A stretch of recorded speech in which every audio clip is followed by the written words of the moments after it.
Biblia está diciendo. No podemos estar inventando cosas que la Biblia no dice, ni asumiendo que es para nosotros algo que la Biblia no dice. El pasaje de forma muy clara y explícita indica que hay un mensaje de Dios para el pueblo de Israel. Y dice, le dice a Israel, le dice, escucha, le dice, Jacob, te habla tu creador. Y después le dice, Israel, te habla tu formador. Yo he visto a lo largo de los años como muchos creyentes toman porciones de la Biblia que incluso no son para ellos y las toman como si fuesen para ellos, y son cosas que Dios les dice, por ejemplo, exclusivamente a Israel.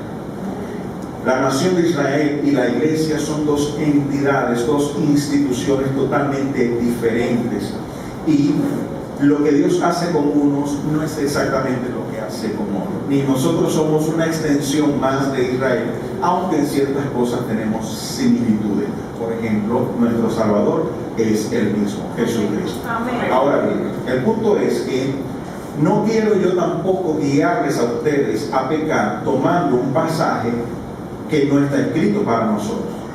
Pero yo les he enseñado muchas veces, y cualquier persona que sepa algo de la palabra sabe que muchas veces, aunque una palabra está dirigida a una cierta persona o nación, sin embargo, hay una verdad que está también implícita, que es de aplicación para cualquier persona, porque nos puede hablar, por ejemplo, del carácter de Dios, de cómo Dios actúa, etc. Y es el caso que se da en esta porción. Porque si lo vemos así, ¿verdad?, directamente pensamos, bueno, esto no es para mí, aquí no tengo nada que aprender, esto es para Israel. Pero hay algo que, si bien es cierto, el mensaje para Israel, hay algo de Dios allí como una segunda verdad que encuentra una aplicación, una necesaria aplicación en todos nosotros. Fíjense que hay dos cosas particulares en cuanto a Israel. La primera es que Israel, antes de ser Israel, era Jacob. Dios le prometió a Abraham una nación, y esa nación Dios la inició en la persona de Jacob. Pero este Jacob, cuyo nombre lo que significa es tramposo o suplantador, cuando este hombre se consiguió con el ángel de Jehová, el ángel le cambió el nombre y le dijo, ya no se llamará más tu nombre Jacob, sino Israel, porque has peleado con Dios y has vencido. Entonces hubo un cambio en Jacob una vez que él se encontró con el Señor. Es lo mismo que nos ha acontecido a nosotros. Nosotros éramos viles y despreciables, y cuando vinimos a Cristo nos convertimos en nuevas criaturas. Todo cambió para nosotros el día que recibimos a Cristo. Todo cambió. Entonces, al igual que a Israel, a nosotros también nos pasó que teníamos un pasado, que antes éramos otra cosa, una cosa muy mala, pero ahora somos una cosa muy buena, no per se, sino porque estamos en Cristo Jesús. Entonces ya aquí hay una similitud. Pero cuando Dios se le presenta a Jacob, y cuando Dios le habla en este caso a Jacob, a Israel, en términos de creador y formador, tendríamos que preguntarnos, ¿nos toca a nosotros, aplica a nosotros el hecho de que Dios sea creador y formador? Absolutamente.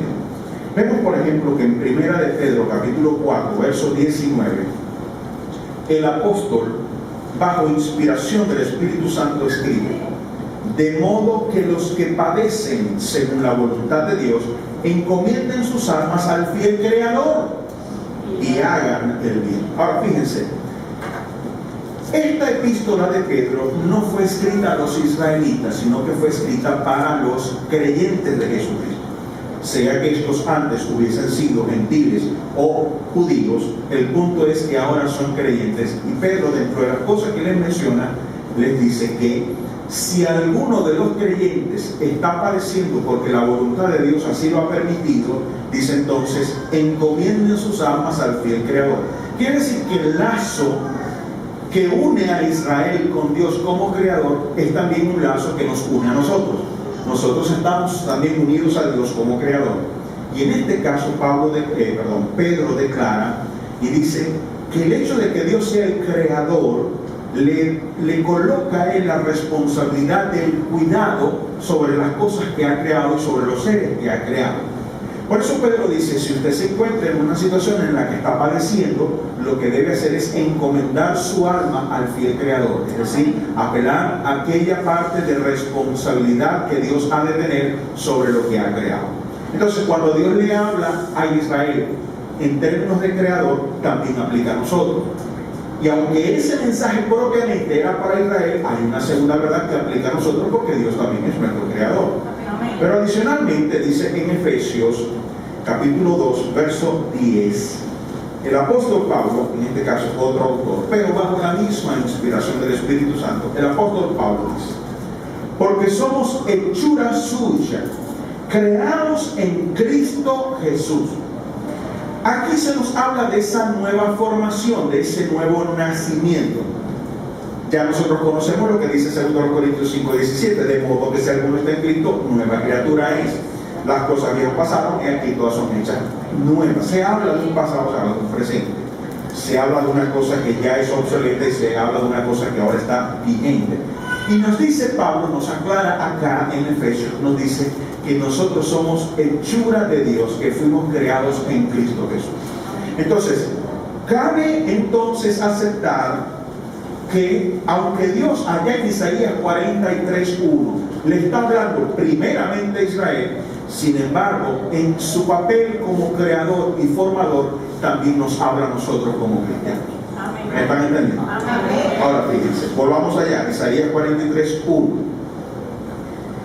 Y dice, o sea, Dios se le presenta a Israel bajo estas dos acciones que él ejecuta como creador y formador. Le dice, ahora, así dice Jehová. O sea, el punto aquí es lo que Dios tiene que decirle a Israel. Y el mensaje tiene dos puntos que nosotros hoy vamos a estudiar y vamos a entender una vez más, vamos a entender para aplicarlo en nuestras vidas, en nuestro diario caminar. Amén. Dice, ahora, así dice Jehová. Esto es lo que dice. ¿A quién se lo dice? Dice primero que lo dice el creador de aquel a quien llamó Jacob y su formador a Israel. El mensaje es, no temas, porque yo te redimí, te puse nombre, mío eres tú. Amén.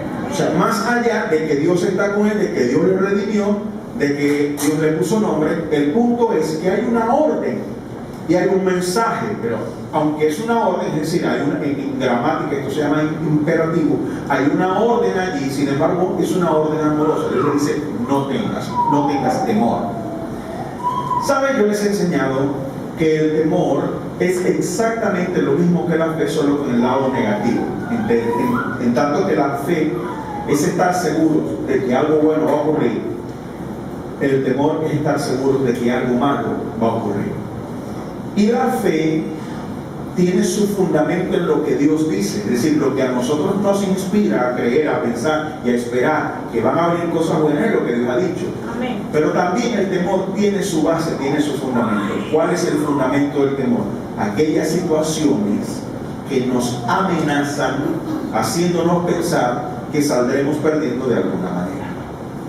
Entonces, si Dios le está diciendo a Israel, no temas, es porque algo amenazador habría de venir a ellos.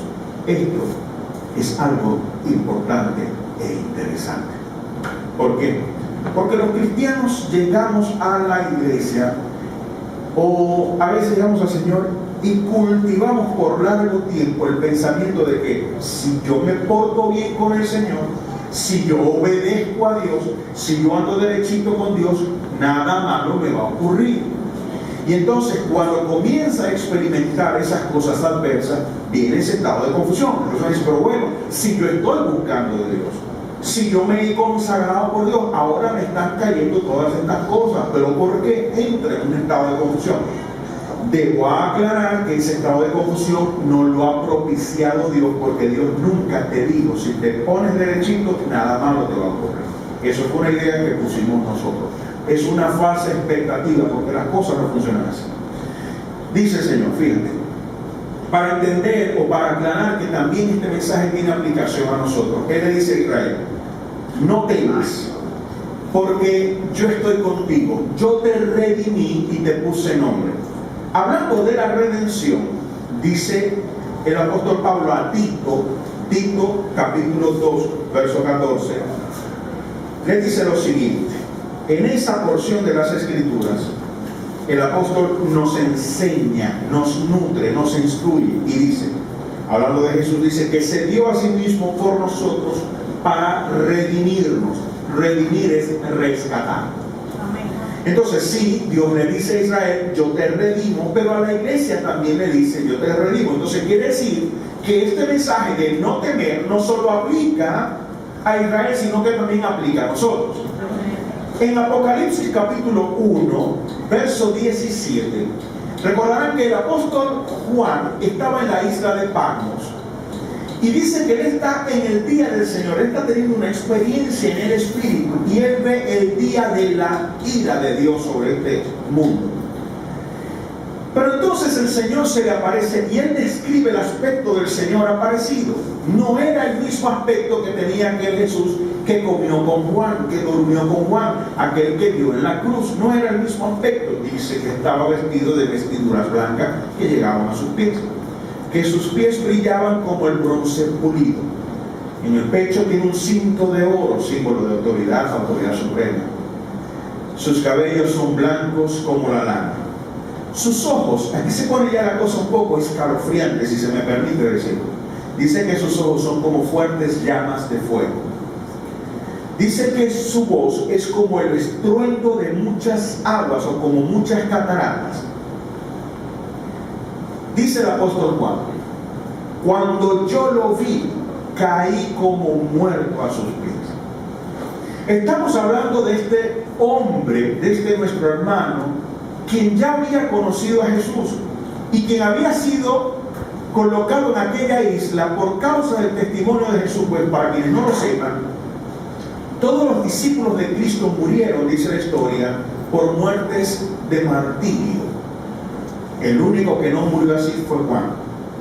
Cuentan algunos que a este Juan, el apóstol, lo lanzaron en una paila de aceite hirviendo y no se quemó. Y asombrado porque no se quemaba, entonces deciden colocarlo en esa isla que era una cárcel prácticamente Patmos.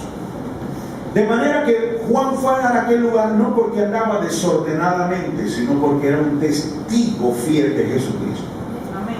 Cuando Jesús se le aparece, el aspecto para él fue atemorizador. Y a lo mejor pensaría, ante semejante figura, nada bueno me espera. ¿Cuál es la respuesta de Jesús? Apocalipsis 1:17 dice, no temas. Dice que puso las manos sobre él y le dijo, no temas. El mismo mensaje que le da a Israel. Y ante, por supuesto, una situación que parecía amenazante para Juan, el mensaje es consolador. Porque el temor viene de situaciones que nos amenazan. Entonces, insisto, lo que Dios está diciendo a Israel, por supuesto, primariamente, principalmente es para Israel, pero consigue aplicación en nosotros. Hay un mensaje de parte de Dios y en base a que Él es el creador y el formador nuestro, quien nos ha dado nombre. ¿Quién es el que da nombre a los hijos? Los padres.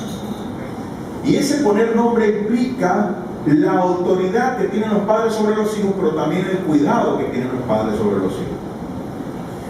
Cuando Dios dice que Él nos ha puesto nombre, en el caso de Israel que les ha puesto nombre, está hablando acerca de su paternidad, pero del cuidado que Dios tiene de ellos. Pero también Dios es nuestro Padre. Amén. Jesús nos invitó y nos enseñó a orar y nos dijo, vosotros pues oraréis así, diréis, Padre nuestro que estás en los cielos. Dijo que el vínculo que nosotros tenemos con Dios, aunque no seamos israelitas, es que Él es nuestro Padre, nosotros somos sus hijos. Somos hijos de Dios, Dios es nuestro Padre. ¿Bien? Entonces, todo sigue consiguiendo una aplicación en nosotros. Vuelvo a insistir, el mensaje es primariamente para Israel, pero consigue en este caso, consigue una aplicación. Porque también a nosotros Dios nos dice, no temas. No tengas temor, no creas que vas a salir dañado, vas a salir perdiendo, que vas a perder algo. No. Ahora, ¿por qué Dios habría de decirles que no temas si lo que viene no sería amenazante? El fundamento de ese consejo, de esa palabra, de esa invitación de Dios, tiene como base lo siguiente. En el versículo 2, Isaías 43, versículo 2, dice, cuando pases por las aguas, yo estaré contigo. Y si por los ríos, no te anegarán. Cuando pases por el fuego, no te quemarás, ni la llama arderá en ti. Bien, primero voy a explicar lo siguiente. Si usted ha leído la Biblia lo suficiente y le ha prestado atención, sabrá que en las Escrituras las aguas son símbolo de tres cosas. En primer lugar, son símbolo de la palabra. Pero para ello tendría que estar en el contexto, es decir, todo lo que se dice tendría que estar ajustado al efecto que hace el agua o la palabra como agua. La segunda oportunidad o la segunda figura que se utiliza para describir el agua o para que el agua lo describa, se refiere a las personas que no son israelitas, a la multitud de gentes, a la multitud de pueblos que no son israelitas. Por ejemplo, en el libro de Apocalipsis usted ve que el anticristo viene de las muchas aguas. Esto significa que el anticristo no es israelita, es un gentil. Y todos nosotros sabemos por la palabra que él sale de la nación de Siria. Muy bien. Pero el tercer uso o la tercera figura del agua en la Biblia representan los problemas.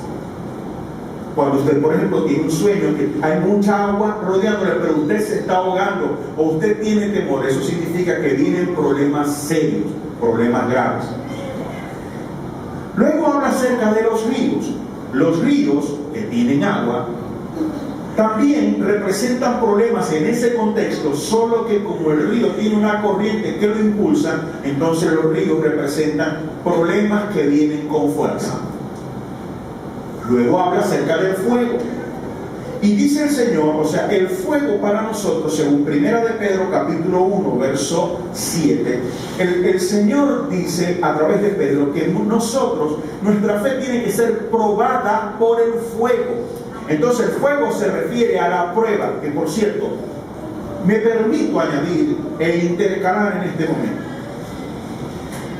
Usted tiene que salir de esa nube fantasiosa de que cuando usted escuche la palabra aquí, donde quiera que sea, usted dice, ay, qué palabra tan bonita, todo eso me cayó a mí, ay, qué bella palabra, como predicó esa persona, qué lindo. Escúchame, esto no es para que sea simplemente lindo. Cuando Dios te habla, te está suministrando un conocimiento que luego tú tienes que utilizar. Amén. Entonces, ¿qué pasa? Que Dios luego te pone en examen. A eso es lo que se refiere con prueba. Ahora mírame, por favor, mírame, presta atención. Llega la hora del examen. ¿Sabe que hay mucha gente que lo que le gusta es pasar, no importa si es copiado? Usted no ha visto, quizás alguno de ustedes fue un maravilloso experto en copiaje. Cuando estudiaba se le ponían los ojos como un camaleón, se le miraban para un lado al otro, se le enfocaba, se le pidiendo la respuesta del otro, o comenzaba con ese hablar de ventríloco.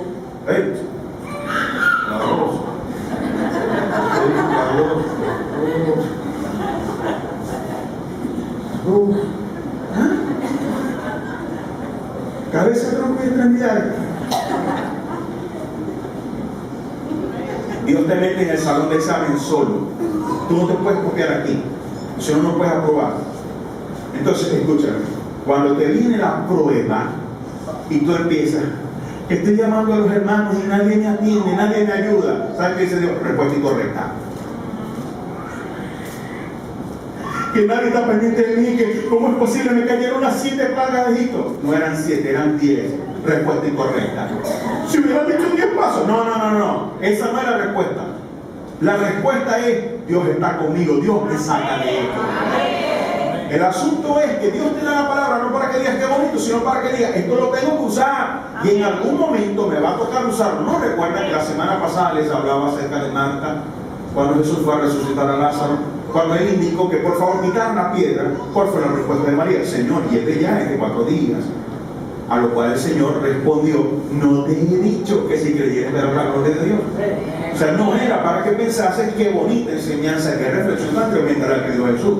No, era para que algún día tú lo usaras y en algún momento tú tendrías que enfrentar una circunstancia donde la respuesta correcta sería, si creo, veré la gloria de Dios. Dejen de estar viendo las cosas como un niño carnal, como un niño en Cristo Jesús. Usted tiene que crecer, tiene que madurar. ¿Me está entendiendo, mi hermano? No, que no me ayuda, que no está pendiente, que llamo a esto para que oren por mí. Escúchame, llega un momento en tu vida en que no puedes tener a nadie a tu lado. Tú no ves que cuando Jesús recibió noticias de que Lázaro había enfermado y que sus hermanas procuraban su presencia para que lo sanase, ¿qué dijo Jesús? No voy. Y no nos gusta que el pastor nos diga que él sabía que lo estábamos buscando y que él decidió no ir. Porque a la gente le parece que eso es una crueldad del pastor. Claro, a Jesús no se lo va a criticar, pero al pastor sí. Y no pueden pensar, ¿y será que el Señor está diciendo que no me atienda?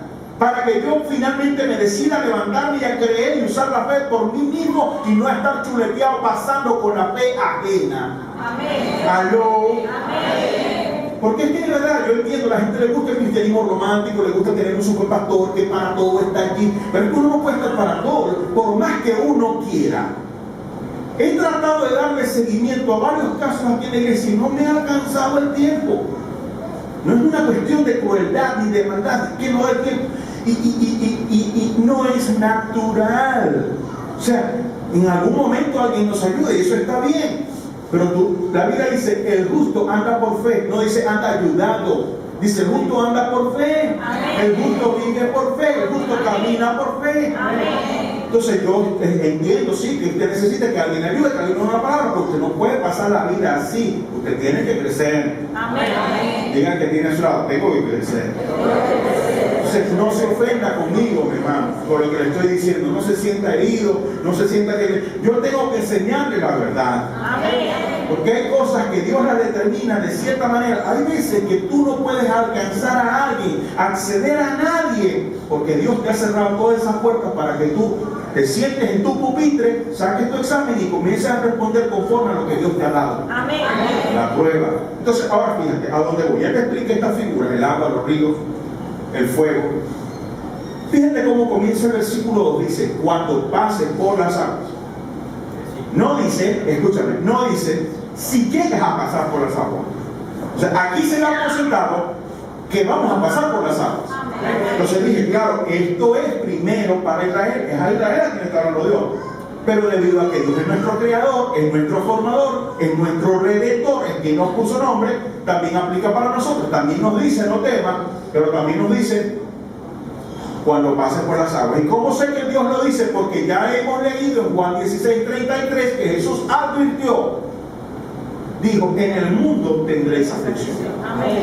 Entonces, tiene usted que decidir el día de hoy que usted es cristiano y que aunque usted obedezca, eso no le libra de las aguas. Claro, el desobediente tiene muchas más aguas que atravesar. El obediente no. Pero aún tú obedeciendo a Dios, te va a tocar pasar por las aguas. Yo sé, no tengo que ser profeta para decirlo. Yo sé que algunos de ustedes hoy han venido con el agua hasta el cuello. No hayan que hacer, no vislumbran un horizonte, materialmente, físicamente hablando. Entonces, físicamente hablando, la situación es amenazadora, da temor. ¿Y qué nos dice Dios? No temas. O sea, no pienses, no asumas que vas a perder, que te vas a desmejorar, que tu vida se va a venir al suelo, que tus hijos ya no le van a servir a Dios, que tú no vas a recibir sanidad. No aceptes eso. Ahora, escúchame. El único evento sobre el cual nosotros no tenemos poder, ni con la oración, es sobre la muerte. Porque eso está en las manos de Dios absolutamente. En Hebreos 9:27 dice, está establecido que los hombres mueran una vez.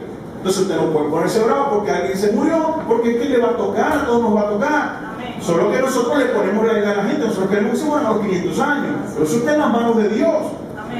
Y el que nosotros, oye, lo objetemos o lo contradigamos, no cambia la perspectiva ni la acción de Dios.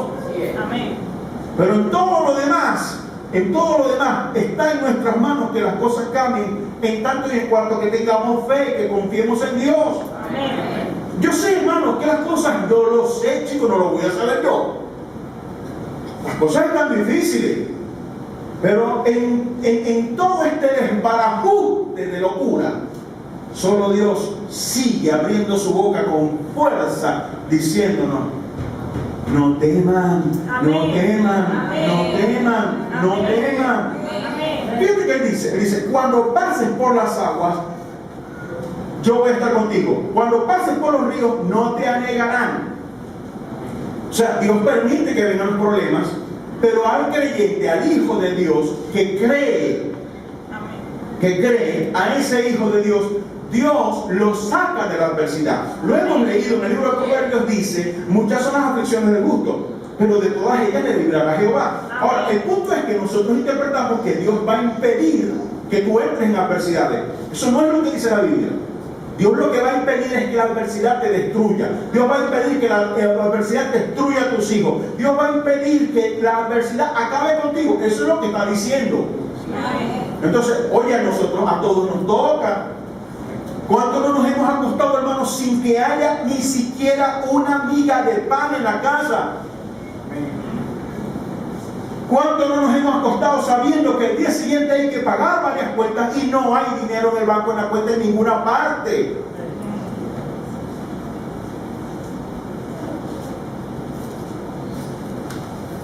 Y Dios dice, si tú quieres ver mi gloria, tienes que creer. Amén. O sea, tu actitud, tu acción tiene que cambiar. Y tu manera de pensar, si no cambia, no va a cambiar tu acción, porque tus acciones derivan de tu forma de pensar.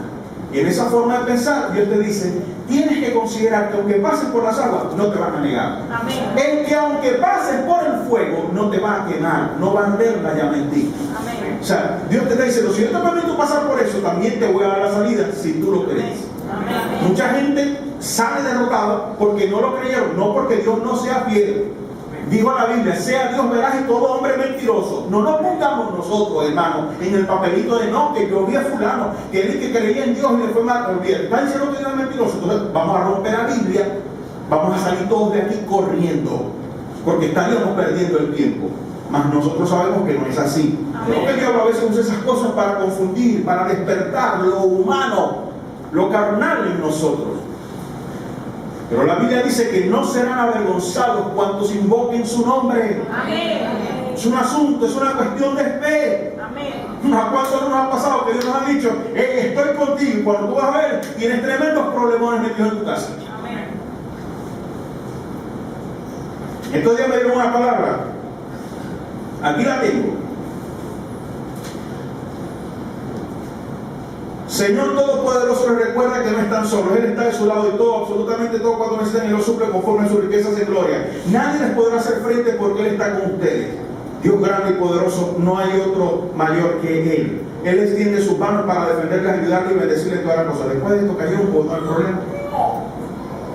Pero si yo fuera un niño en Cristo, diría, Dios, ojalá no me eche de lo que está pasando. No, pero yo entendí, Dios me dijo esto para que me agarre de esto. En medio de mis aguas, que me agarre de esto y me agarre de esto. Ya no, tranquilo, Dios pelea por mí. Hay cosas que no las puedo pelear yo, las tiene que pelear Dios por mí. Y aquí la tengo cerquita junto con la palabra para recordarme las cosas. No porque soy pastor, porque soy esto, estoy exento. Nadie está exento cuando pases por las aguas. Digan que tiene a su lado, cuando pases por las aguas. Te va a tocar y a veces te va a tocar pasar por los ríos. Problemas con más fuerza. Te va a tocar, hermano. No es cuestión de que quizás, no, te va a tocar. Ahora, no pretendo yo sembrar el miedo en ustedes, no. Yo lo que quiero es sembrar una base de un criterio coherente sobre la cual usted pueda actuar bíblicamente y ver la gloria de Dios. Si yo me pongo a estar diciendo a ustedes, hermano, usted no va a tener problema. Cuando usted consigue el problema en su casa, va a entrar en un conflicto. Pero yo tengo que decirle la verdad. Por eso Dios le está diciendo a Israel y nos lo dice también a nosotros cuando pase por las aguas. Nos toca pasar por las aguas. Amén. Afortunadamente las aguas, para quienes creemos en Dios, para sus hijos, esas aguas no van a acabar con nosotros. Amén. El problema no va a acabar con nosotros. La prueba no es para que saquemos raspados. Usted está en capacidad de sacar 20. En teoría usted está capacitado. ¿No le ha pasado a los que son padres aquí, cuando ven a sus hijos que de pronto no hacen las cosas mejor, que usted se molesta, pero no se molesta porque no le haga caso, sino porque usted sabe que tienen capacidad para ser mejores y no lo hacen? Entonces, Dios mío, si vos miras lo que yo veo, así nos ve Dios. Dios, si pudiera hablarnos ahorita, nos diría, si ustedes vieran lo que yo veo en ustedes, yo veo todo un ejército de mis hijos, de mis hijas, que pueden salir del problema si me creen, que pueden ver cosas extraordinarias si tan solamente me creyeran. Amén. Fíjate que en este canal que yo tanto critico por el asuntico este del pacto, Dios no te pide que tú pactes con eso.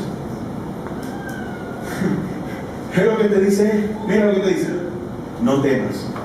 Amén. No, seguramente me está pasando porque yo no he hecho una ofrenda de pacto. No te está diciendo eso. Te está diciendo, no temas. Amén. No temas. Ahora, fíjate. Estoy en el capítulo 43. Leamos el verso 3 y 4.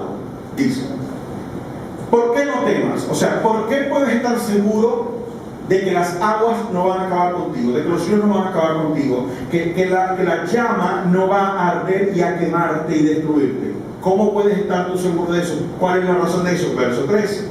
Porque yo, Jehová, Dios tuyo, el Santo de Israel, soy tu Salvador. Ahora, le voy a explicar algo. La palabra salvar, o el verbo salvar, significa librar a alguien de un peligro. Amén. ¿Cuál es el nombre de nuestro rey? Jesús. Ay, Dios mío, me ponen en un estado de preocupación ustedes, ¿ah? ¿Cuál es el nombre de nuestro rey? Jesús. Vaya a decir Nicolás. ¿Cuál es el nombre de nuestro rey? Jesús. ¿Qué significa Jesús? Dios salva. Amén. Eso es lo que significa ese nombre. Dios salva. Ahora, aquí le está hablando a Israel. Es verdad. Le dice, porque yo, Jehová, Dios tuyo, el Santo de Israel. Pero Jehová es nuestro Dios también. Es Dios nuestro y es nuestro Salvador en Cristo Jesús. Dios nos ha salvado. Amén. Dice, fíjate, porque yo, Jehová, Dios tuyo, el Santo de Israel, soy tu Salvador. A Egipto he dado por tu rescate, a Etiopía y a Seba y por ti. Está hablando de naciones que Dios dio para rescatar a Israel cuando eran unos esclavos. Por nosotros no dieron naciones, Dios dio a su Hijo. Juan 3:16, porque de tal manera amó Dios al mundo que ha dado a su Hijo unigénito para que todo aquel que en él crea no se pierda, mas tenga vida eterna. Dios no dio a los Estados Unidos por ti, Dios no dio a Venezuela por ti, Dios dio a su Hijo, lo más precioso, lo más valioso que Dios tenía, Dios lo dio por ti. Amén. Ahora en Romanos 8:32 dice el apóstol Pablo, el que no escatimó a su propio Hijo, sino que lo entregó por todos nosotros, ¿cómo no nos dará con él también todas las cosas? Amén. Fíjate la garantía y las bases de esa garantía con la que Dios te habla. Hermanos, miren, de verdad, yo no pretendo ser un indolente con el dolor que ustedes puedan tener por sus problemas. No pretendo atropellar la sensibilidad de nadie. Mas, sin embargo, es la necesidad mía enseñarles qué hacer para poder salir adelante. Amén. Y créanme, mientras no sepamos quién es Jesús en nosotros y nosotros en Jesús, no nos agarremos de eso, vamos a seguir en el mismo papelito de siempre. Dios es nuestro Salvador. Amén. Si es nuestro Salvador, Él nos libra de los peligros y las amenazas. Amén. Mira que tus hijos esto, etcétera, lo que sea, muy bien. Puede estar pasando eso, pero hay una palabra final que la tiene Dios y yo creo esa palabra.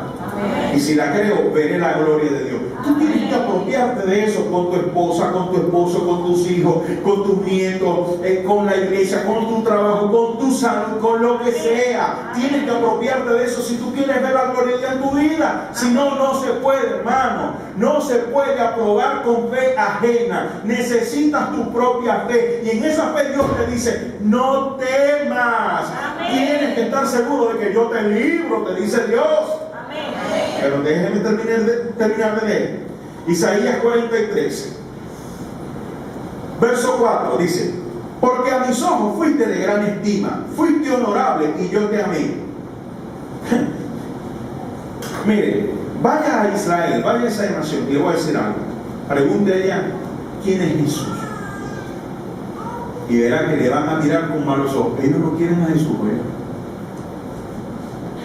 Unos dicen que es un profeta que se inventaron los cristianos para fundar su propia religión, que fue un farsante, que comenzó bien en las cosas de Dios y después se desvió. Cualquier cantidad de locura. Nosotros sí lo queremos. Amén. Nosotros sí lo queremos y para nosotros Él es precioso. Amén. Y hay esta gente que rechaza, porque todavía el rechazo de Jesús a Jesús continúa. Usted recordará que cuando Pilato les presentó a Cristo, que Jesús, que él les dijo, pero ¿qué hago con su rey? Ellos dijeron, crucifícalo. ¿Cómo que lo crucifican? Ellos dijeron, su sangre sea sobre nosotros y sobre nuestros hijos. Ese fue el nivel de rechazo de los israelitas en aquel entonces y sigue en la actualidad. Y a ese mismo Israel, mira, Dios le dice, a mis ojos fuiste honorable, te amé. Parece contradictorio, ¿no? Pero lo que pasa es que Dios ve las cosas de otra forma. Y si Dios a esta gente que no recibió a su hijo les dijo así, ¿cuánto más a nosotros que sí lo recibimos y lo aceptamos y lo amamos y lo queremos, ¿verdad? Nosotros podemos ser hermanos hoy, uno tiene sus pifiadas y sus cosas, ¿verdad? Horribles, pero el Señor es bueno, hermano. Amén. El Señor, oye, porque uno lo sabe, hermano. No es que uno se inventa una cosa en la cabeza para llenarse el corazón, uno lo sabe, chico, uno sabe que Dios es su misericordia. Fíjate que Pedro lo negó bajo maldición, chico. Ay, loco, Pedro, o sea, y cuando Jesús se le aparece, Jesús no le desescarmentaba que lo que le dijo Pedro, vamos ahí. Sí, bueno, apacentar mi oveja. Lo reinsertó en su oficio. Qué amor, ¿no? Ahora fíjate, entonces, si Dios dice esto, Israel, ¿cuánto no más a ti? Amén. ¿Saben que hay otro problema que los cristianos tienen? No aceptan que de verdad Dios los ama a ellos. Lo voy a hacer más personal. Hay gente que no acepta que algunos dicen así, o piensan así, no creo que Dios me ame a mí tanto así. Piensan que Dios ama más al pastor